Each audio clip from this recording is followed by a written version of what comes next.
Oke teman-teman, kembali lagi bersama saya Michael Rahman Sembiring dengan NIM 23086362. Sini saya akan mengadakan podcast tentang mewawancarai atlet PON, yaitu Pekan Olahraga Nasional Aceh Sumut. Yang dimana yang saya wawancarai ini adalah atlet gulat. Ya, pada kali ini kita kedatangan tamu yang istimewa. Kepada abang di misalnya. Selamat malam bang. Malam. Coba perkenalkan diri dulu bang kepada pemirsa. Kenalkan, nama saya Muhammad Fauzan Al-Ghifari. Saya berasal dari cabur gulat, yang dimana kemarin sempat mengikuti kejuaraan PON. Kalau boleh tahu juara berapa tuh bang? Kemarin juara 3. Ya. Pesaing abang kemarin tuh dari mana aja bang? Yang 1-2-nya?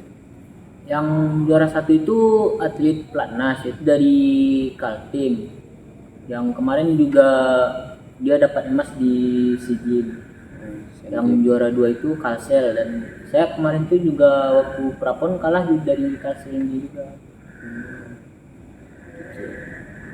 Jadi nih bang, saya ada pertanyaan nih. Jadi kan saya ini sedang membuat tugas akhir untuk psikologi.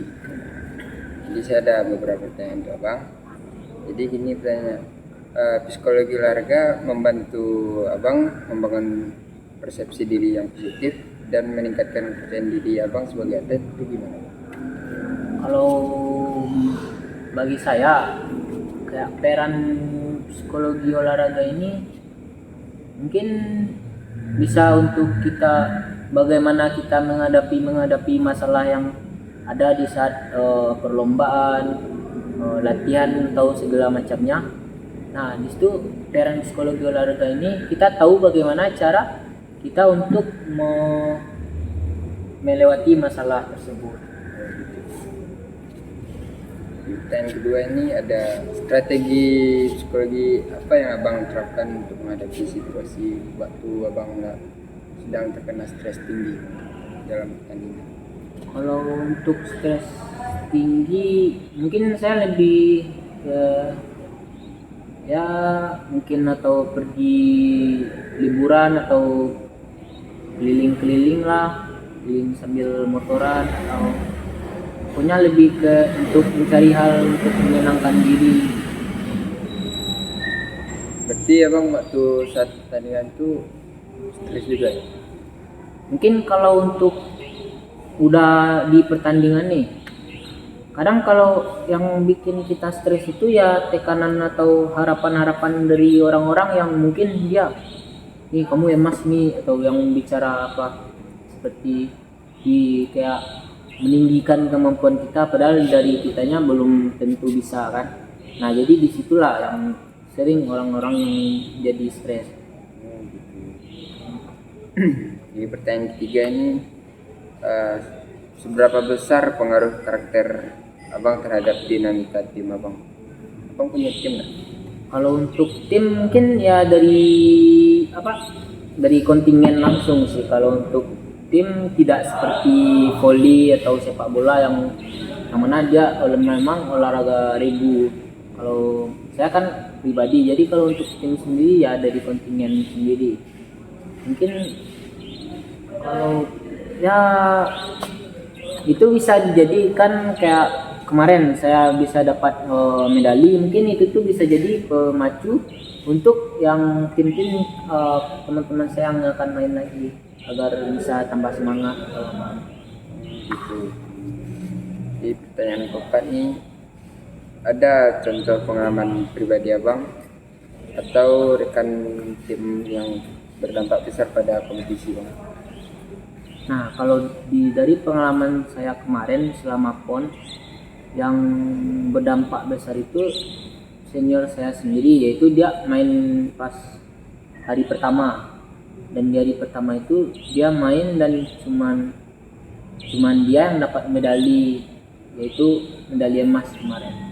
Nah, jadi saya kan kebetulan kemarin itu main di hari yang ketiga. Nah, jadi Ya, nah di hari pertama itu kan udah ada senior saya yang dapat medali emas. Nah hari kedua itu juga ada dapat 2 orang lagi itu, senior dan teman saya dapat perunggu. Tapi nah jadi itu tuh bisa jadi pemacu semangat saya juga untuk melihat bagaimana mereka senangnya naik di podium, bagaimana bangganya mereka.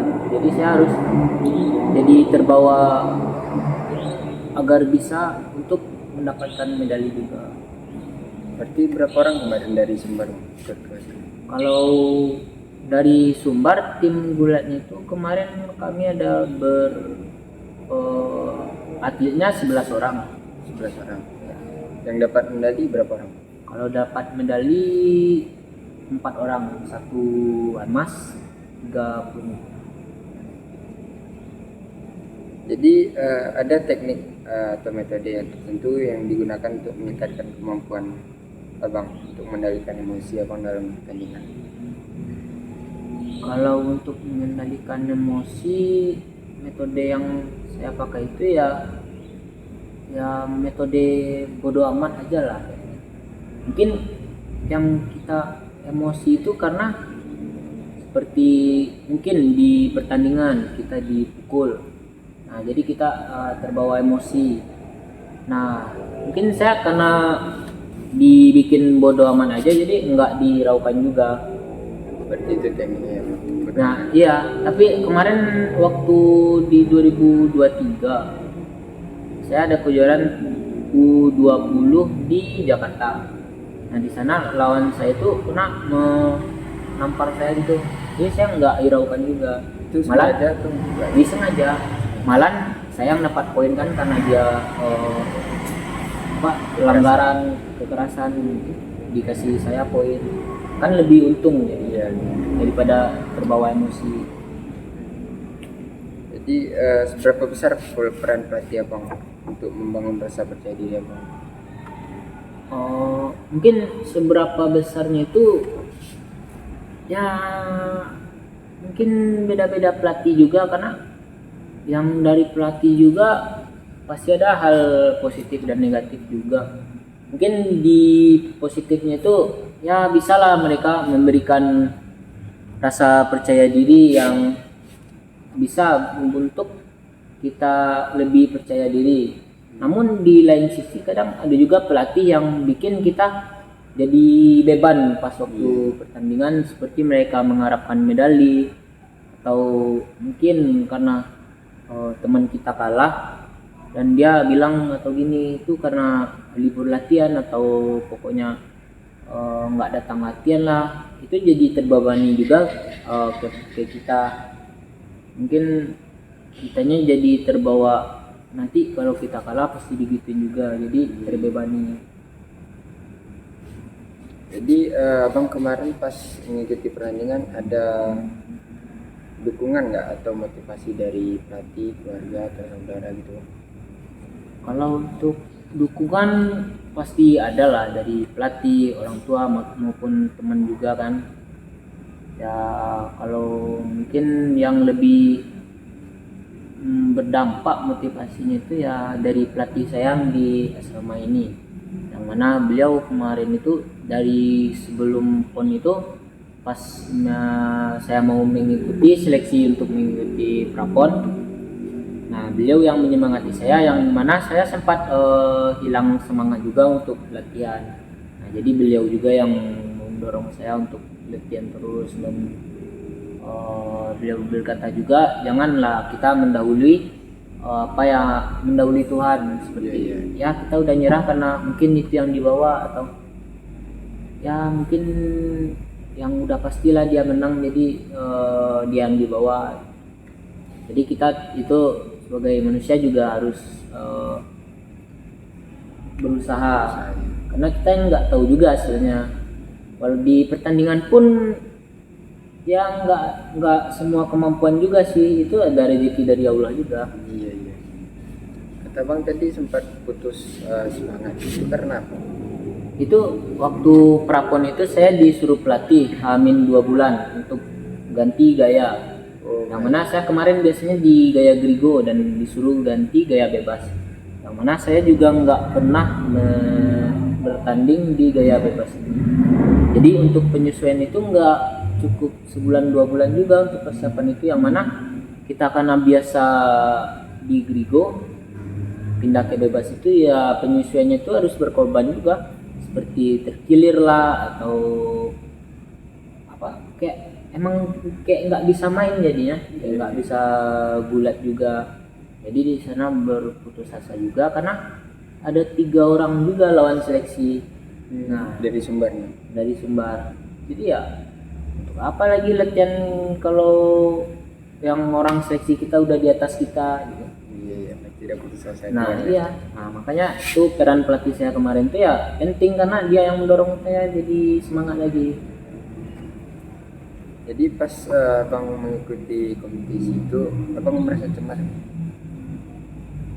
Mungkin kalau pas mengikuti kompetisi yang saya cemasnya itu ya sebelum masuk ke arena pertandingan. Gitu. Yang mana kita kalau sebelum masuk ke arena pertandingan itu semua yang terpikirkan kayak lawannya gini hebat-hebat, tekniknya bagus-bagus. Ya kita malas-malas latihan. Nah, jadi itu yang bikin cemas biasanya karena kita nggak yakin dengan kemampuan. Tapi saya kemarin kalau udah di arena yang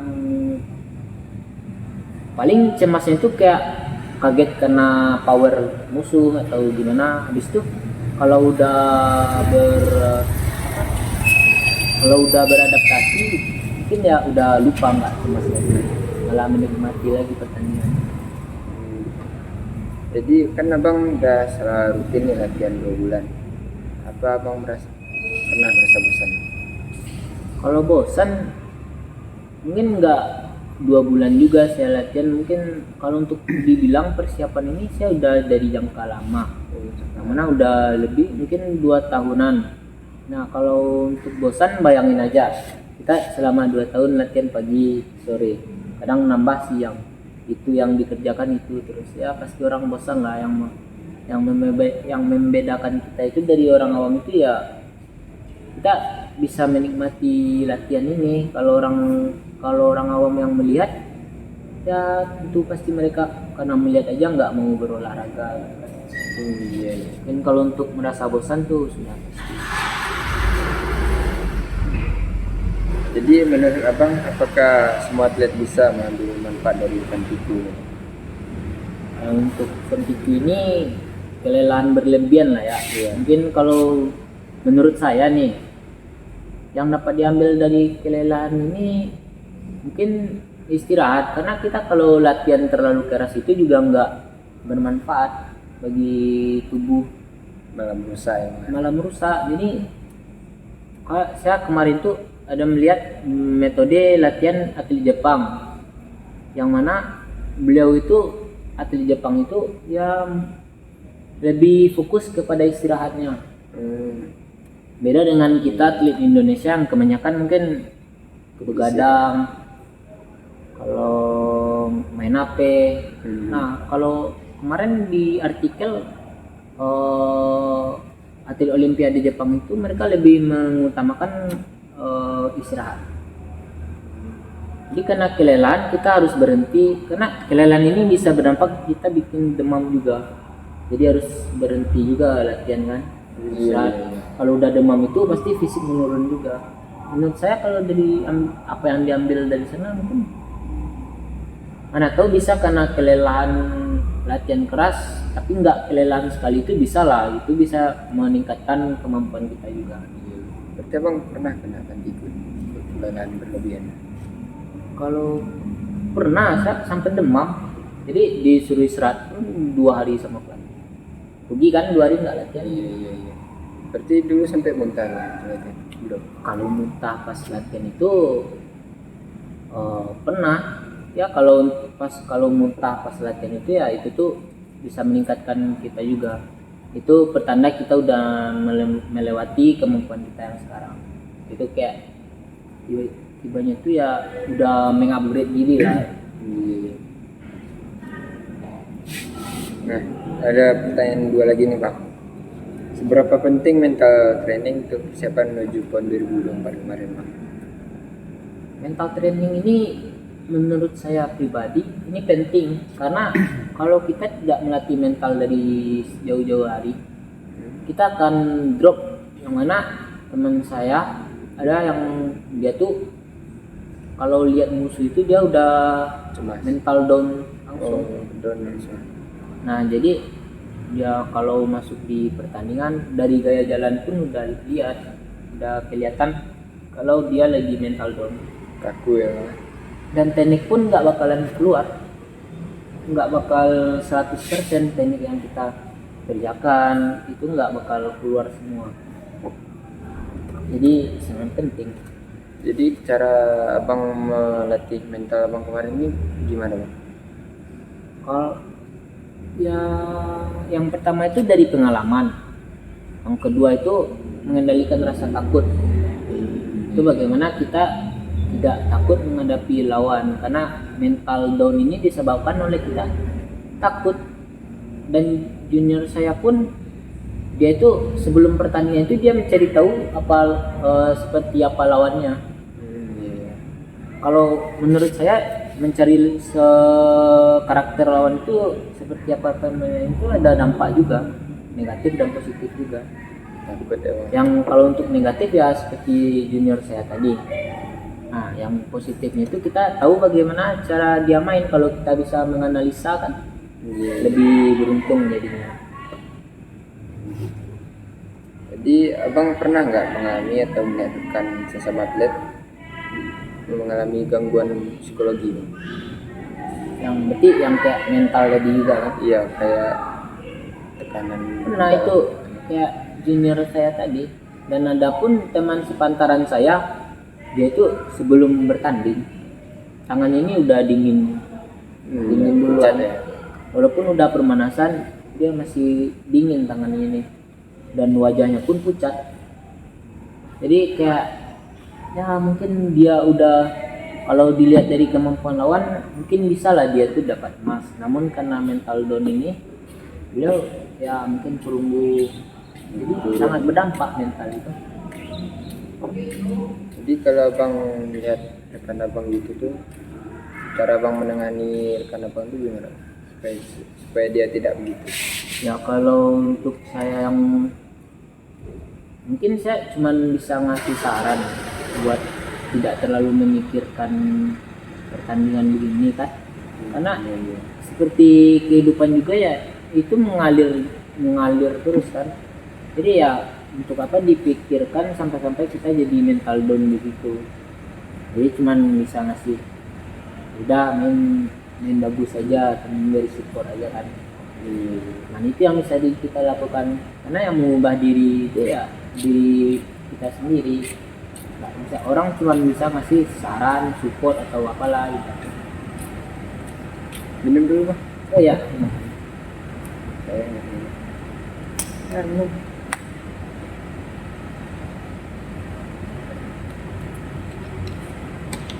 Nah, pertanyaan sudah habis nih Bang. Terima kasih Bang sudah berpartisipasi dari podcast saya. Iya, Saya Bang. ya.